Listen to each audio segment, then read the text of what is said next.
आपल्या देशाचं सामाजिक स्वास्थ्य राखणं, एकता बंधुभाव निर्माण करणं आणि सर्वांना समान न्याय देण्याची भूमिका घेण्यासाठी महात्मा बसवेश्वर आणि संत साहित्याचा अभ्यास गरजेचा आहे. संतांनी दिलेला बंधुभाव, समता, ममता, एकता, सामाजिक न्याय आणि करुणेचा संदेश सध्याच्या माध्यमांनी सातत्यानं समाजाला देणं गरजेचं असल्याचं संत साहित्याचे अभ्यासक प्रवचनकार डॉक्टर श्रीरंग गायकवाड यांनी सांगितलं.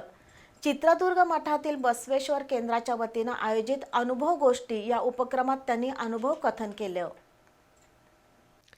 लिंगायत समाज कोल्हापूर आणि राणी चन्नम्मा महिला मंडळाच्या वतीनं कोल्हापुरातील चित्रदुर्ग मठातील बसव केंद्राच्या पुढाकारातून दैनिक तरुण भारतचे संपादक आणि संत साहित्याचे अभ्यासक प्रवचनकार डॉक्टर श्रीरंग गायकवाड यांच्या व्याख्यानाचं आयोजन करण्यात आलं होतं.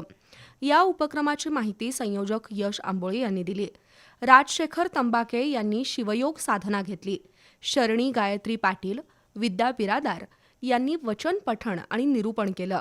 दरम्यान दासोही पूजा आंबोळे, उमा आंबोळे, मंदाकिनी तंबाके तसंच नितीन बागे, स्वप्नील चौगुले, अनुवंदा लंबे, संपादक श्रीरंग गायकवाड यांचा प्राध्यापक भानुदास गाडवे, चंद्रकांत वडगावकर, मल्लाप्पा टक्केवाडीकर, नाना गवळी, प्राध्यापक अविनाश भाले, किरण गवळी, इर्शात वडगावकर, वैशाली गाडवे यांच्या हस्ते सत्कार झाला.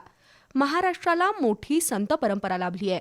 त्यापैकी अनेक संतांवर 12व्या शतकातील महात्मा बसवेश्वर आणि त्यांच्या शरणांच्या वचनांचा प्रभाव होता. सध्याचा काळ तसंच माध्यमं बदलली आहेत. तरीही माध्यमांनी संतांच्या शरणांच्या वाटेनं प्रवास करून इतरांनाही या मार्गावर आणणं गरजेचं आहे, असं श्रीरंग गायकवाड यांनी सांगितलं. दरम्यान लिंगायत समाजासाठी स्वतंत्र महामंडळ व्हावं या मागणीसाठी समाजानं वज्रमूठ बांधावी असं आवाहन सरलाताई पाटील यांनी केलं. पुष्पवृष्टी करून मान्यवरांचा सन्मान करण्यात आला. यावेळी विलास आंबोळे, चंद्रशेखर बटकल्ली, बाबूराव तारळी, प्राध्यापक सुभाष महाजन यांच्यासह मान्यवर उपस्थित होते.